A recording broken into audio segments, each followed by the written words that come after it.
we're finished with that.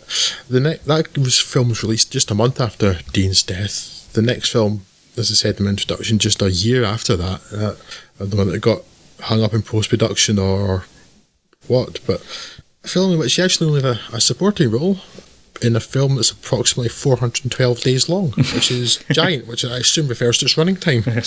Yes, I unwittingly gave myself the longest of these films to recap. However, it's also the one I have the least interest in, so I suppose that balances out somehow. Giant sees Rock Hudson's Jordan Bick Benedict Jr., owner of a large Texan ranch, make his way over to Maryland to look at a racist horse he's considering purchasing. Sorry, race horse. It's Bick who's the racist. I apologise to horsekind everywhere. There he meets Elizabeth Taylor's Leslie Linton, soon to become Linton Benedict, as they marry and return to Texas, and we follow what they'll be getting up to over the next 2 generations. Back at the ranch, genteel socialite Leslie initially struggles to fit in, butting heads with Bick's sister, Mercedes McCambridge's Luz, over, amongst other things, treating these damn useless layabout Mexicans as though they're, human. A ranch hand, James Dean's Jet Rink, takes an immediate fancy to Leslie, which starts, or perhaps just reinforces, a beef with Bick, which is promoted to full-on enmity when Luz dies, leaving Rink a small plot of land inside what Bick sees as his domain.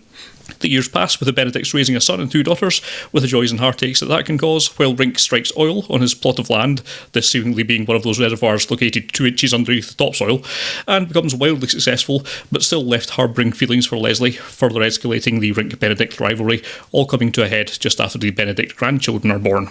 The only thing I appreciate about this film was the rare opportunity to use Back at the Ranch in a purely factual manner. That's a little unfair. I don't have an awful lot in the negative column for Giant, it's just that I don't have much in the positives column either.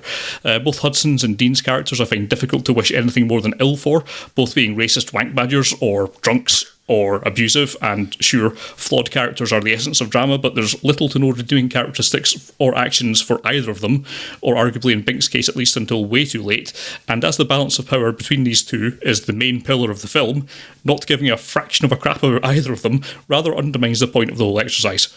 Of course, they, and then by extension Texan society, are clearly not being presented in a positive light by director George Stevens. That's partly the point of Leslie's character, but, well, an occasional reminder that racists are bad isn't enough to excuse a 3-hour, 20-minute epic largely being around characters that are reprehensible but not in any way interesting, because the characters aren't truly examined or interrogated in any depth, or perhaps at all, really.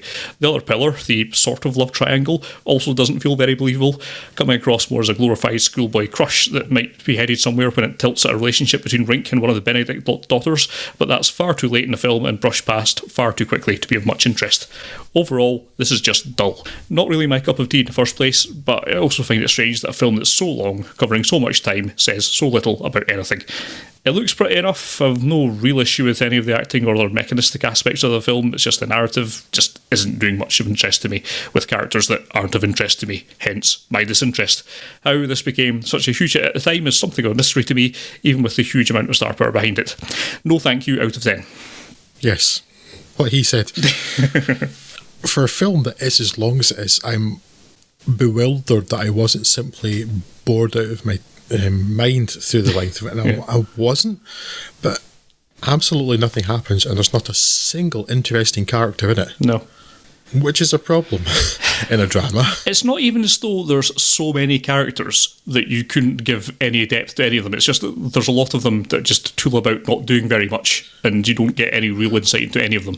No, yeah, and everybody's a racist, and particularly not a film to watch if you're anywhere near a Mexican. I assume you watched this on your own, Scott. Yes. Otherwise, you may have had other comments to add. Yes, I have a particular sensitivity to certain elements of this film, yes. Yes. Oh, so Dad, just like, not just knowing Mexicans. It's because you're human, yeah. Yes, exactly, thank you. So I was going to say,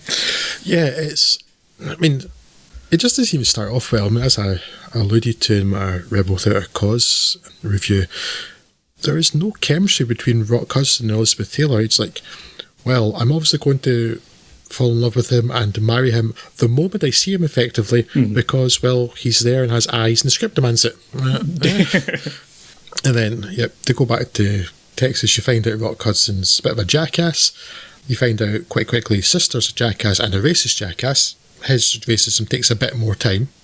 And then he starts talking about those people and, right.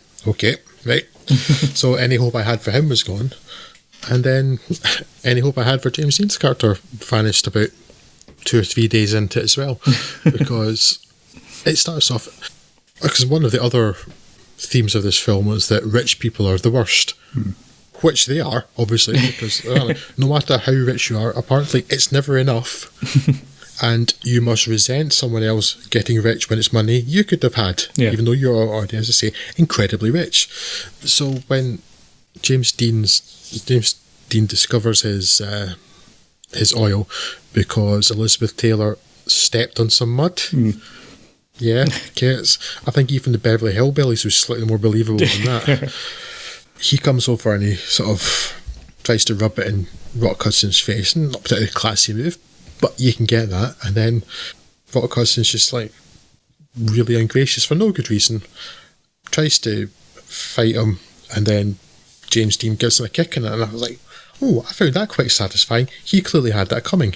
And then very quickly thereafter you find out, oh no, he's a terrible racist and a terrible, horrible rich person as well. Everybody in this film is horrible. And then he gets dressed up in some really terrible clothes and makeup, and a terrible moustache and a wig, although not as bad as Rock Hudson's blue rinse, right enough. And then every time you think there's a wee glint of hope for a character to be interesting, or I mean, the person that comes out best is probably an incredibly young looking Dennis Hopper. But then the youngest daughter, you think, oh, she's quite spunky and maybe she's got something to do, and oh no, she's just a stupid little girl who fancies this rich guy and is embarrassed at her family for actually doing the right thing for once. They're like, nah, every person in this film is horrible. There are no redeemable characters. Everybody's terrible. And again, it's full of disappointment too. And again, weird that I'm not getting bored by this film. But there's one bit you find out that not just is he a racist, Rock Hudson's character is a terrible chauvinist as well. Elizabeth Taylor gives this great impassioned speech about them being all these ridiculous Neanderthals, and how like women can't understand politics or business, despite the fact, I lived next to Washington DC. And then I think, oh great, yeah, you go for it, girl, you stand up for yourself. And then like 5 minutes later she's upstairs apologising to him. And I was shouting at the television at that point, it's like, no, what are you doing? And then it goes on another 4 or 5 weeks, and nothing happens. And I think I watched this family grow up in real time. It's strange why this was so successful. Maybe it was just released when people really couldn't afford to heat their houses. Maybe the heating prices had gone up or something, and cinemas were warm, so everybody went. I don't know. It's strange. And I've seen worse films. I've seen considerably more boring films, but it's just kind of empty and pointless. Yeah, I will forget this quite quickly. It was neither good nor bad enough to make any kind of impact on me. I'm just puzzled that it's so well regarded and so barren of interest for a film this long. There's just nothing interesting happens with no interesting people. And we come back to James Dean was only in 3 films. This one is by far his smallest role, because he's not the lead by any means. And this was the last one that would be people's memory in terms of cinema release.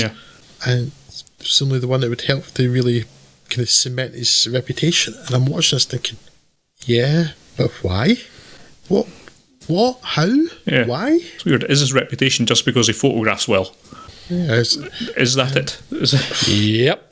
Apparently, I mean, it's baffling. And again, I don't think he's a particularly good actor, but I've certainly seen far worse, and I think I've seen enough glimpses of talent that I could put a lot of what was wrong with his performances down to poor choices, either on his part or a director's part, so that had he lived a bit longer, I would imagine he'd been a fairly serviceable actor.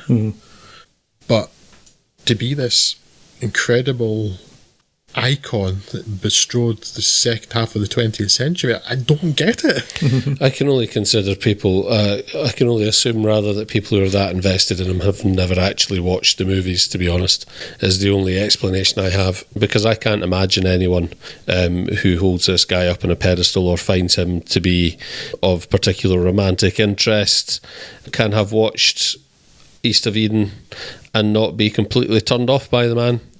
So, Yeah. there you go. I fear we're there's a lot- overanalyzing them. I think people are just easily sold on looks, and that's probably about it. Yes, and people are idiots, Greg, as well. And I was thinking of other people who became famous around about the same time, and one I'm thinking of particularly is Marilyn Monroe, who I find neither attractive nor even vaguely talented, yet she's almost as much of an icon as him, possibly more in some regards. So, yeah, I don't get it. People are idiots. That's the answer to my questions.